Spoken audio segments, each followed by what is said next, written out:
ओए ज़फ़र, तेरी कितनी फ़रमाइशें पूरी करें? तू बोल तो सही। तूने स्टार्टिंग में बोला था कि मेरे चैनल की वीडियोज़ में से मुझे एक फ़ॉल्स क्लेम दिखा दो जो मैंने बिना इस्लामिक रेफ़रेंस के किया हो। तूने कहा था अगर एक फ़ॉल्स क्लेम दिखाया तो तू अपना चैनल डिलीट कर देगा। तो मैंने तेरा चैलेंज एक्सेप्ट किया था। तूने एक फ़ॉल्स क्लेम मांगा था, मैंने तुझे 4 दिखाए थे। फिर भी तूने अपना झूठा चैनल डिलीट नहीं किया। फिर तूने कहा कि अच्छा मेरी फुल वीडियो को डिबंक कर दो, तब मैं अपना चैनल डिलीट कर दूंगा। क्लिप सुनिए। वीडियोस के लिए भाई मुझे भी पता है, मैंने दुनिया भर की वीडियो बनाई है। अब क्या पता उनके अंदर किसी में प्रॉब्लम भी हो। अब अगर मैं दा मोहम्मद की भी बात कर रहा हूँ तो इसका मतलब ये नहीं कि दा मोहम्मद के भी आप कोई भी मेरा क्लेम होगा उस क्लेम पे आप कह दोगे कि यार ये तुमने क्लेम गलत किया है। आपको जब मैं इस तरह का एक चैलेंज कर रहा हूँ, दा मोहम्मद में भी मैं बता रहा हूँ कि दा मोहम्मद सीरीज की एक तो मैं यहाँ पर बात कर रहा था, उसमें भी अगर कोई ऐसा क्लेम है, जैसे मान लो मैंने कहा कि उनकी 13 बीवियां थी, ठीक है, और एक्चुअल में 11 है। अब इसे भी तुम ये नहीं कह सकते कि ये डिबंक हो गया। कंप्लीट सब्जेक्ट को आपको डिबंक करना पड़ेगा। ये नहीं मैंने उसमें कोई छोटी सी बात बोली है उसे आप डिबंक कर रहे हो। ले भाई, इतनी मेहनत करके मैंने तेरी फुल वीडियो की भी धज्जियां उड़ा दी थी इस वीडियो में। इसके बाद तो तू लापता ही हो गया। इस वीडियो में जब तेरी धज्जियां उड़ा दी गई, इसके बाद तो आप लापता ही हो गए। और इस वीडियो के बाद कोई तेरे चैनल पर मेरा नाम भी लिख रहा था तो उसको भी तू डिलीट कर दे रहा था। वाह, चैलेंज तूने किया, एक्सेप्ट हमने किया, जवाब नहीं तो भाग क्यों रहा है? बताना भाई कि कौन कौन सी वीडियो तेरी फुल डिबंक करूंगा तो तू चैनल डिलीट करेगा। कितना अच्छा मौका है तेरे पास, इस्लाम को गलत साबित कर दे।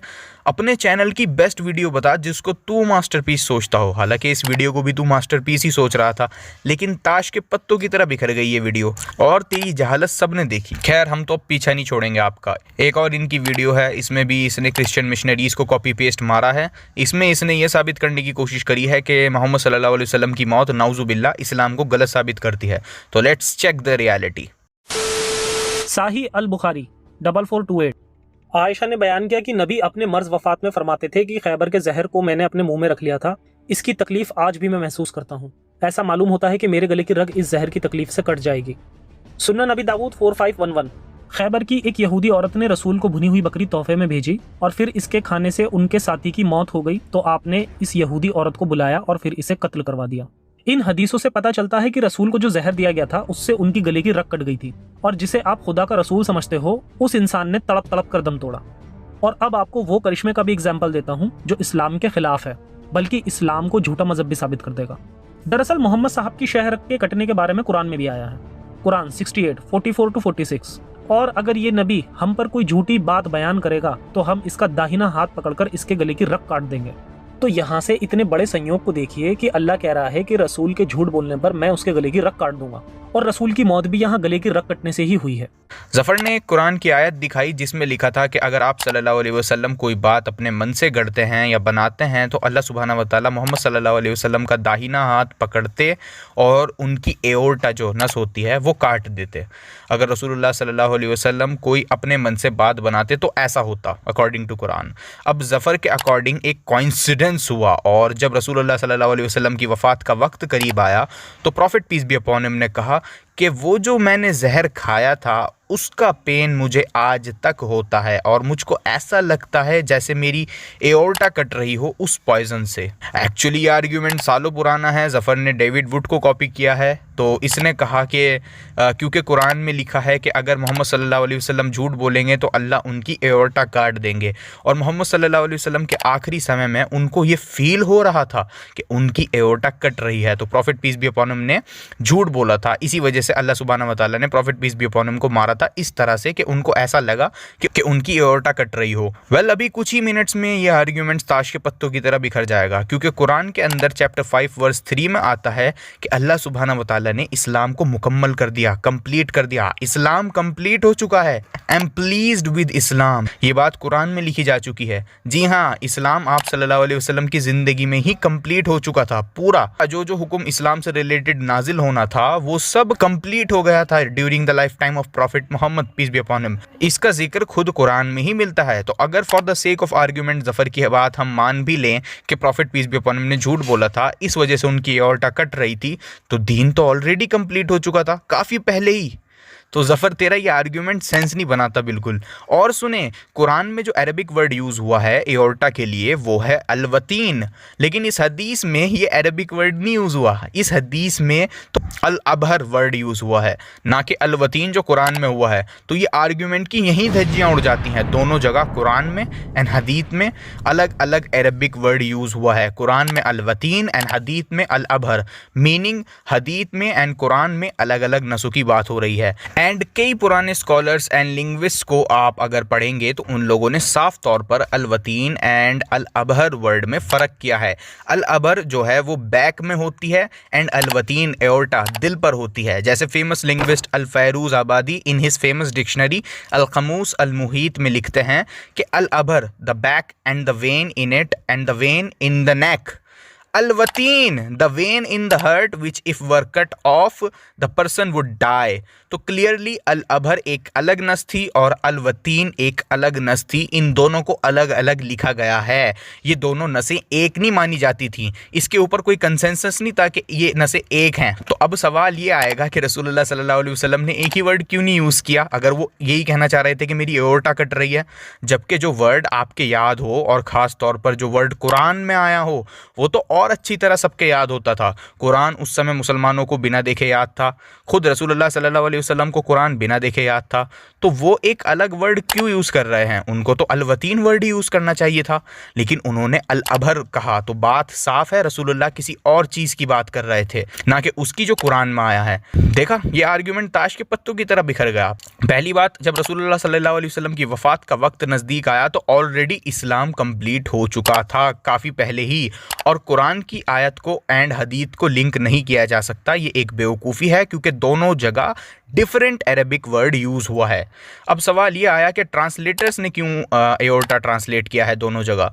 इसका सिंपल एंड शॉर्ट आंसर है मिस्टेक। और ज़फ़र तेरा इतना बड़ा चैनल है और तू मुस्लिम भी रह चुका है, दावा तेरा ये है, तो तुझको तो अरबिक पढ़ना आता होगा, तो तू ये नहीं देख पाया कि दोनों जगह अरबिक वर्ड डिफरेंट यूज़ हुआ है? इतनी बेसिक रिसर्च नहीं तू कर पाया? और मज़े की बात यह है कि ये गधे लोग ये नहीं जानते कि ये हदीस इस्लाम के लिए एविडेंस है, क्योंकि जिस शीप को prophet peace be upon him ने खाया था उसी को उनके कंपेनियन ने भी खाया था, और वो तो मर गए थे कुछ ही समय बाद, लेकिन मिराक्युलसली आप सल्लल्लाहु अलैहि वसल्लम बच गए, और उस जहर ने ऑलमोस्ट 4 साल बाद आप सल्लल्लाहु अलैहि वसल्लम पर हमला किया। अरे बेवकूफ़ो, 4 साल बाद कौन सा जहर असर दिखाता है, जबकि कंपेनियन जब ही कुछ ही समय में मर गए थे और prophet peace be upon him almost 4 साल सर्वाइव करे, और इस दौरान इतना कुछ हुआ और इस्लाम भी कंप्लीट हुआ, तब जाके सल्लल्लाहु अलैहि वसल्लम ने वफ़ात पाई। पहली बात, दोनों जगह अरबिक वर्डिंग्स डिफरेंट है, तो कोई बेवकूफ़ इंसान ही अज्यूम करेगा कि रसूलुल्लाह एओर्टा कटने की बात कर रहे थे। और जब ये इतनी बुरी मौत मरते हैं झूठ बोलने पर, मैं उसके गले की रग काट दूंगा। और रसूल की मौत भी यहाँ गले की रग कटने से ही हुई है। आप खुदा का रसूल समझते हो, उस इंसान ने तड़प तड़प कर दम तोड़ा। काश तुम लोगों की बातें कुछ परसेंट सही हदीसों से सपोर्टेड होती हैं, जिस तरह तू मोहम्मद सल्लल्लाहु अलैहि वसल्लम को कह रहा है कि उन्होंने तड़प तड़प कर दम तोड़ा और बूढ़े आदमी का चेहरा दिखा रहा है। तो बता दूं, आप सल्लल्लाहु अलैहि वसल्लम अपनी लाइफ के आखिरी समय में ही इतना बीमार हुए थे, और बीमार भी कैसे? सही मुस्लिम की हदीस में आता है कि किसी ने पूछा कि क्या रसूलुल्लाह सल्लल्लाहु अलैहि वसल्लम अपने बालों को डाई किया करते थे? तो साहब ने फरमाया कि रसूलुल्लाह इतने बूढ़े हुए ही नहीं थे कि उनको डाई करनी पड़े, और वो इतने बूढ़े ही नहीं थे कि उनके बाल सफ़ेद हों। तो बाल तक तो सफ़ेद नहीं हुए थे आप सल्लल्लाहु अलैहि वसल्लम के। तो ये क्या बात है कि जिस समय लोगों की एवरेज लाइफ एक्सपेक्टेंसी भी 25 से 30 साल होया करती थी, उस ज़माने में रसूलुल्लाह सल्लल्लाहु अलैहि वसल्लम 60+ ईयर्स से ज़्यादा एज तक जिए, और इतने बूढ़े ही नहीं हुए थे कि उनके बाल सफ़ेद हों। हालांकि उनके तमाम साथी बूढ़े हो गए थे, उनके बाल सफ़ेद हो गए थे, लेकिन रसूलुल्लाह नहीं हुए थे। ये भी एक मिरेकल है। क्लियरली हदीसों में लिखा है कि आप सल्लल्लाहु अलैहि वसल्लम इतने बूढ़े हुए ही नहीं थे। तो ये जो बूढ़े शख्स की तू तस्वीर लगा रहा है ना गधे, इसको चेंज कर। रसूलुल्लाह सल्लल्लाहु अलैहि वसल्लम को तो सहाबा ने फरमाया कि सबसे हैंडसम शख्स थे, और सही हदीसों में आता है कि रसूलुल्लाह सल्लल्लाहु अलैहि वसल्लम से ज़्यादा हैंडसम हमने किसी को नहीं देखा था। ये जो तड़प तड़पने की बात कर रहा है ना, तू तड़प तड़प कर, तो तेरी मौत हो गई, तेरी क्रेडिबिलिटी की, तेरी इंटेग्रिटी की, तेरा पूरा आर्ग्यूमेंट अगेन डिबंक्ड।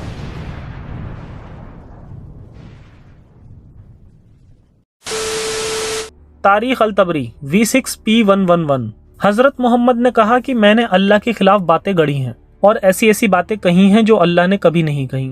मतलब ये बात साफ है कि मोहम्मद साहब ने अल्लाह को लेकर झूठ बोला है। चाहे वो शैतान के बहकावे में हो या कुछ और। इसके बाद ये एक तारीख की किताब से हवाला दिखाता है और सब जानते हैं कि ये तारीख की किताबें बिल्कुल भी ट्रस्टेड सोर्स नहीं है, क्योंकि इन किताबों में सच्ची झूठी सही दईफ फैब्रिकेटेड रिवायतें भरी पड़ी हैं।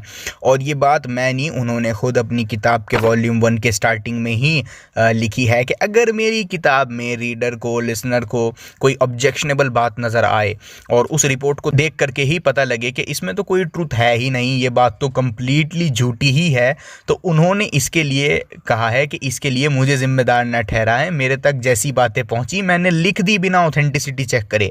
यानी इस किताब के स्टार्टिंग में ही लिखा है कि इसमें कचरा कबाड़ अगर आपको मिले तो मुझे दोषी मत ठहराना, लिखने वाले का कोई दोष नहीं है। और होता भी यह है, इस किताब के अंदर ऐसी ऐसी बातें हैं जो और किसी सही हदीस की किताब में नहीं पाई जाती हैं, और इमाम तबरी ने उनको बिना चेक करे अपनी बुक में लिख दिया, क्योंकि उनका मकसद सिर्फ सही सही रिवायतों को लिखना नहीं था, बल्कि जो जो उनको मिल रहा था वो किताब में लिख रहे थे, उसकी बिना ऑथेंटिसिटी चेक किए। अब जफ़र तबरी के इस एक पेज ने तेरी न जाने कितनी वीडियोस तबाह बर्बाद कर दी, क्योंकि तूने तबरी की तमाम वीक रिवायतें अपनी वीडियोस में यूज़ करी हैं, ये बात सब जानते हैं। तेरी वीडियोस तबरी के रेफरेंसेस से भरी पड़ी है और मुसलमानों के नज़दीक उनकी कोई हैसियत ही नहीं है। तो जब बुक के ऑथर खुद ये कह रहे हैं तो हम क्यों उन रिवायतों को महत्व दें? किसी चीज़ को इस्लामिक रेफरेंस कह देने से वो चीज़ इस्लामिक नहीं हो जाती है। इस किताब में हेरेटिक्स की फैब्रिकेटेड स्टोरीज भी हैं जो और कहीं नहीं मिलती सिवाय इन किताबों के। अब आ जाते हैं उन वर्ड्स पर, जैसा इस गधे ने कहा कि आप सल्लल्लाहु अलैहि वसल्लम ने खुद एडमिट किया कि मैंने अल्लाह के खिलाफ बातें गढ़ी हैं और ऐसी बातें कह दी जो अल्लाह ने मुझसे नहीं कही। तारीख अल-तबरी V6P111। हजरत मोहम्मद ने कहा कि मैंने अल्लाह के खिलाफ बातें गढ़ी हैं और ऐसी ऐसी बातें कही हैं जो अल्लाह ने कभी नहीं कही। मतलब ये बात साफ है कि मोहम्मद साहब ने अल्लाह को लेकर झूठ बोला है। ये बात गधे लोगों को नहीं पता कि नबी सल्लल्लाहु अलैहि वसल्लम कहना क्या चाह रहे थे इस जगह। तो चलिए थोड़ा सा समझा देता हूँ। आप तारीख अल तबरी को थोड़ा सा पीछे से पढ़ना स्टार्ट करेंगे, पेज नंबर 107 से। जो जफ़र ने दिखाया है वो पेज नंबर 111 था, तो हम थोड़ा पीछे से पढ़ना स्टार्ट करते हैं। तो 107 में लिखा है, जहाँ से ये मैटर स्टार्ट होता है, जहाँ लिखा है शैतान ने नबी सल्लल्लाहु अलैहि वसल्लम की ज़ुबान पर झूठी वही नाजिल करी। फिर उसके बाद 108 में हमको बताया गया है शैतान ने नबी सल्लल्लाहु अलैहि वसल्लम से क्या बुलवा दिया था। फिर पेज नंबर 109 पर आता है, उसके बाद जिब्राइल अलैहिस्सलाम आप सल्लल्लाहु अलैहि वसल्लम के पास आए ताकि उन आयतों को सुन सकें, मतलब उन आयतों का रिव्यू करने आए जिब्रील अलैहिस्सलाम। और जिब्रील अलैहिस्सलाम ने रसूल अल्लाह से कहा कि आपने वो बातें रिसाइट कर दी जो मैं आपके पास नहीं लाया था अल्लाह की तरफ से। ये बात सुन के अल्लाह के रसूल सल्लल्लाहु अलैहि वसल्लम डर गए अल्लाह से और दुख हुआ उनको बहुत। लेकिन फिर बाद में आता है जो बातें शैतान ने नबी सल्लल्लाहु अलैहि वसल्लम से बुलवा दी थी तो अल्लाह सुब्हानहू व तआला ने कैंसिल कर दिया था। कैंसिल एक न्यू रेवोल्यूशन उतरवा के कर दिया था। उसके बाद पेज नंबर 111 में दोबारा उसी चीज़ का जिक्र होता है कि कैसे शैतान ने नबी सल्लल्लाहु अलैहि वसल्लम की ज़ुबान पर कुछ ऐसे वर्ड्स जारी कर दिए थे जो अल्लाह की तरफ से नहीं थे। उसके बाद जब जिब्रील अलैहिस्सलाम आप सल्लल्लाहु अलैहि वसल्लम के पास आए और उन्होंने वो सूरा का रिव्यू किया तो जिब्रील अलैहिस्सलाम ने कहा कि अल्लाह के रसूल ये मैं आपके पास नहीं लाया था, मैंने आपको ये बात नहीं बताई थी। तो इसके रिग्रेट में, दुख में रसूल अल्लाह ने बोला कि मैंने अल्लाह के अगेंस्ट चीज़ों को गढ़ लिया और ऐसी बातें कह दी जो अल्लाह ने मुझसे नहीं कही। इन अदर वर्ड्स यहाँ पर रसूल अल्लाह सल्लल्लाहु अलैहि वसल्लम एडमिट नहीं कर रहे हैं कि मैंने झूठी बातें अल्लाह के अगेंस्ट बोली हैं, बल्कि उनको ये जानकर दुख हुआ, शौक लगा। ये रसूल अल्लाह का रिग्रेट था कि मेरे मुंह से कोई ऐसी बात निकल गई जो अल्लाह की तरफ से नहीं थी। जिसके बाद पेज नंबर 112 में आता है कि उसके बाद आप सल्लल्लाहु अलैहि वसल्लम गमज़दा रहे और टेंशन में रहे जब तक रेवलेशन नहीं आई, न्यू रेवलेशन नहीं आई। और उसके बाद गॉड ने वो बातें जो शैतान ने कही थी वो कैंसिल भी कर दी थी जभी। तो गधो यहाँ आप सल्लल्लाहु अलैहि वसल्लम एडमिट नहीं कर रहे थे कि उन्होंने ऐसा जानबूझकर किया है या वो करते हैं, बल्कि गम में, शौक में, रिग्रेट में ये बोल रहे थे। और तूने ये क्यों नहीं बताया जफ़र कि वहीं पर ये भी लिखा है कि बाद में गॉड ने वो शैतानिक बातें कैंसिल कर दी थी, जो कि तुम्हारे इस पूरे कोइंसिडेंस की धज्जियां उड़ा देता है। और ये पूरी स्टोरी शैतानिक वर्सेस से रिलेटेड है जो कि वीक फैब्रिकेटेड स्टोरी है। मल्टीपल स्कॉलर्स ने बोला है ये कहानी हेरेटिक्स ने गढ़ी है, टोटली वीक है, फैब्रिकेटेड है, इसकी ऑथेंटिसिटी का कोई ठिकाना नहीं है। इसी वजह से स्कॉलर्स ने इन बातों को हेरेटिक्स की फैब्रिकेशन बोला है। ये सब बातें वीक फैब्रिकेटेड होने के बावजूद मैंने आपको ये दिखाया कि उन स्टेटमेंट्स में रसूलुल्लाह वो नहीं कह रहे जो ये लोग क्लेम कर रहे हैं। अली सीना को छोड़ दो भाई, अली सीना तुमको जहन्नुम में धक्का दे रहा है।